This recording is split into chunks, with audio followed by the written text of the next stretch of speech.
তত্ত্বাবধায়ক সরকার আবার আলোচনায়, আর এই ফিরে আসার আভাস মানেই এক অর্থে ডক্টর মোহাম্মদ ইউনূসের বিদায়ের ঘণ্টা। দেশে বিদেশে এখন একটি প্রশ্ন ঘুরছে, ইউনূস তুই কবে যাবি? ইউনূস সরকারের বৈধতা আজ দেশে বিদেশে সবখানে প্রশ্নবিদ্ধ। যে সরকার 2024 সালে সহিংসতার মধ্য দিয়ে ক্ষমতা দখল করেছিল, তার নেই কোনো সাংবিধানিক ভিত্তি, নেই জনগণের অনুমোদন। তারা শুরু থেকেই সংবিধান লঙ্ঘন করে ক্ষমতায় টিকে থাকার চেষ্টা করেছে, বিচারপতিদের সইজাল করে 106 ধারা দেখিয়ে এক ধরনের ভুয়া বৈধতার গল্প বানিয়ে। কিন্তু বাস্তবতা হলো এই সরকারের পায়ের নিচে এখন আর কোনো মাটি নেই। ঠিক এমন সময়ে আপিল বিভাগে শুরু হয়েছে তত্ত্বাবধায়ক সরকার ব্যবস্থা পুনর্বহালের শুনানি। এটি যেন রাজনৈতিক মঞ্চে নতুন এক দিক নির্দেশনা। আজ 7 সদস্যের বেঞ্চে প্রধান বিচারপতি সৈয়দ রেফাত আহমেদের নেতৃত্বে সেই শুনানি চলছে।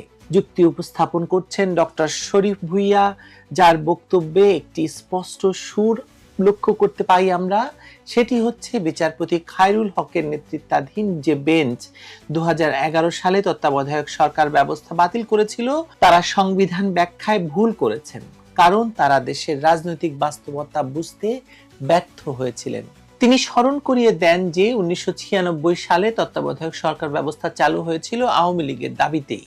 তৎকালীন ত্রয়োদশ সংশোধনী ছিল এক বিরল রাজনৈতিক ঐক্যমত্যের ফল, যার ফলে দেশে প্রথমবারের মতো একটি নির্বাচনী আস্থার পরিবেশ তৈরি হয়।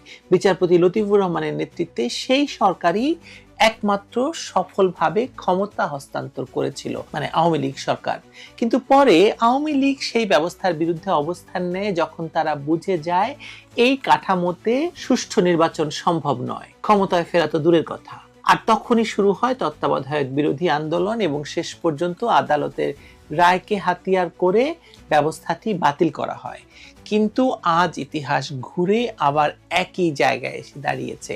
আওয়ামী লীগের পতনের পর দেশে যে অন্তর্বর্তী সরকার গঠিত হয়েছে, তার নেতৃত্বে রয়েছেন ডক্টর মোহাম্মদ ইউনূস, যিনি শুরু থেকেই দাবি করছেন তিনি সবার সরকার চালাচ্ছেন।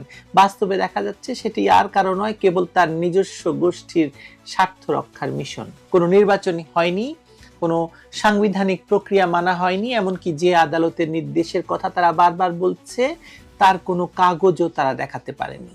এই সরকারের সিদ্ধান্ত, নিয়োগ, পদোন্নতি সবই এখন প্রশ্নের মুখে।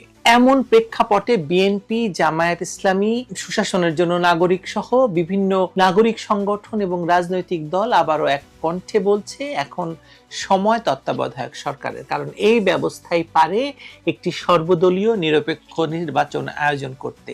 এই চাপের মধ্যেই বিএনপির শীর্ষ নেতৃত্ব দেখা করেছে ডক্টর ইউনূসের সঙ্গে। বৈঠক শেষে মির্জা ফখরুল ইসলাম আলমগীর সাংবাদিকদের বলেছেন, তারা প্রধান উপদেষ্টাকে সরাসরি বলেছেন এই সরকারকে এখন তত্ত্বাবধায়ক কাঠামোয় যেতে হবে। প্রশাসন, বিচার ব্যবস্থা, পুলিশ সব জায়গায় নিরপেক্ষতা নিশ্চিত করতে হবে। অর্থাৎ তারা আর ইউনূসের নেতৃত্বে কোনো রাজনৈতিক ভবিষ্যৎ দেখছেন না। ফখরুলের বক্তব্যের ভেতর এক ধরনের আনুষ্ঠানিক বিদায়ের ইঙ্গিত আছে। তিনি বলেছেন সরকারকে নিরপেক্ষতার পথে হাঁটতে হবে।